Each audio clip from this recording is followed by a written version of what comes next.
بسم اللہ الرحمن الرحیم۔ السلام علیکم ورحمۃ اللہ وبرکاتہ۔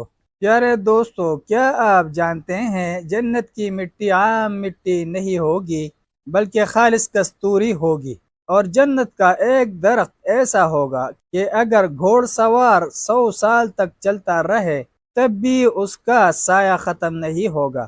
آج کی اس ویڈیو میں ہم جانیں گے جنت کے درخت، جنت کے پل اور وہ نعمتیں جنہیں نہ کسی آنکھ نے دیکھا، نہ کسی کان نے سنا اور نہ کسی انسان کے دل میں ان کا خیال آیا۔ جنت کی مٹی، جنت کی مٹی تو جنت کی مٹی ہے، کوئی قادر الکلام بھی اس کی کیا صفت بیان کرے گا۔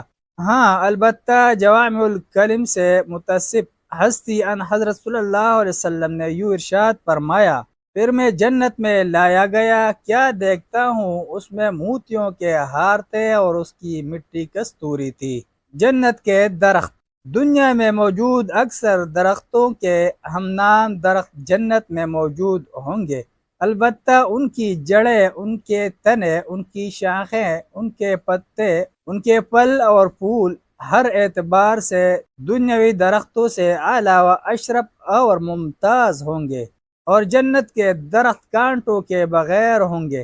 سورۃ الواقعہ آیت 27 تا 33 میں اللہ تعالیٰ نے فرمایا ہے، وَأَصْحَابُ الْيَمِينِ مَا أَصْحَابُ الْيَمِينِ فِي سِدْرٍ مَخْضُودٍ وَطَلْحٍ مَنْضُودٍ وَظِلٍّ مَمْدُودٍ وَمَاءٍ مَسْكُوبٍ وَفَاكِهَةٍ كَثِيرَةٍ لَا مَقْطُوعَةٍ وَلَا مَمْنُوعَةٍ۔ اور دائیں ہاتھ والے، سبحان اللہ، دائیں ہاتھ والے کیا ہی عیش میں ہیں، یعنی بے خار کی بیریوں میں اور تہ بتہ کیلوں، لمبے لمبے سایوں، پانی کے جھرنوں اور میوہ ہائے کثیرہ کے باغوں میں، جو نہ کبھی ختم ہوں اور نہ ان سے کوئی روکے۔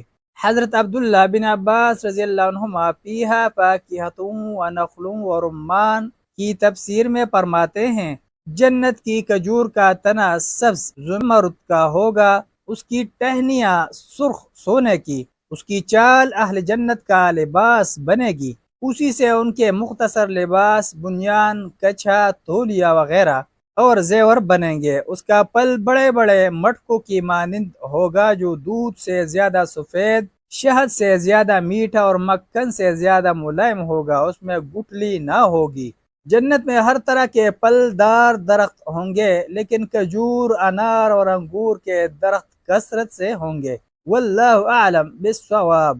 سورہ الرحمن آیات 68 اور 69 میں اللہ تعالیٰ کا ارشاد ہے، فیہما فاکہۃ ونخل ورمان فبأی آلاء ربکما تکذبان۔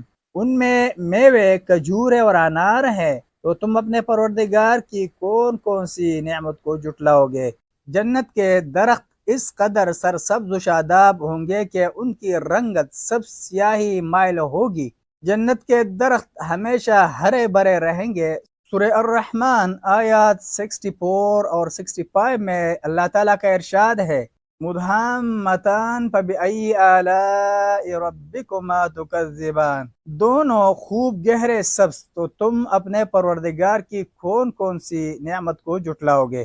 جنت کے ایک درخت کا سایہ اتنا طویل ہوگا کہ گھوڑ سوار 100 برس تک مسلسل چلتا رہے تب بھی سایہ ختم نہیں ہوگا۔ حضرت ابو ہریرہ رضی اللہ عنہ کہتے ہیں کہ رسول اللہ صلی اللہ علیہ وسلم نے فرمایا، جنت میں تمام درختوں کے تنے سونے کے ہوں گے۔ اہل جنت پر عنایتیں اور نوازشیں، انبیاء اور رسل، صالحین اور اولیاء اللہ، ان سب پر اللہ تعالیٰ کی بے شمار رحمتیں اور برکتیں ہوں۔ اللہ تعالیٰ نے اپنے ان بندوں کے لیے کیسی عظیم الشان جنت تیار کی ہے۔ سچی بات تو یہ ہے کہ جنت کی صحیح تصویر پیش کرنا کسی کے بس کی بات ہی نہیں، بلکہ صحیح بات تو وہ ہے جسے اللہ تعالیٰ نے سورہ السجدہ آیات 17 میں ان الفاظ میں بیان فرمایا، فَلَا تَعْلَمُ نَفْسٌ مَّا أُخْفِيَ لَهُم مِّن قُرَّةِ أَعْيُنٍ جَزَاءً بِمَا كَانُوا يَعْمَلُونَ۔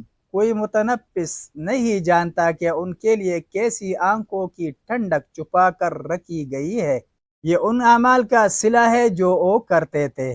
نبی اکرم صلی اللہ علیہ وسلم نے اسی آیت کی وضاحت اللہ تعالیٰ کے حوالے سے یوں بیان کی ہے۔ اللہ تعالیٰ فرماتے ہیں، میں نے اپنے نیک بندوں کے لیے وہ کچھ تیار کیا ہے، ما لا عین رأت ولا اذن سمعت ولا خطر علی قلب بشر، وہ کسی آنکھ نے دیکھا، کسی کان نے سنا اور نہ کسی کے دل میں اس کا خیال آیا ہے۔ ایسی بے مثل و بے مثال جنت کا تذکرہ کوئی کم علم اور کمزور قلم کیسے کر سکتا ہے؟ اللہ سے دعا ہے کہ وہ ہمیں جنت میں بے مثال نعمتوں سے نوازے، آمین ثم آمین۔ ملتے ہیں ایک نئی ویڈیو کے ساتھ، جزاکم اللہ خیرہ۔ السلام علیکم ورحمۃ اللہ وبرکاتہ۔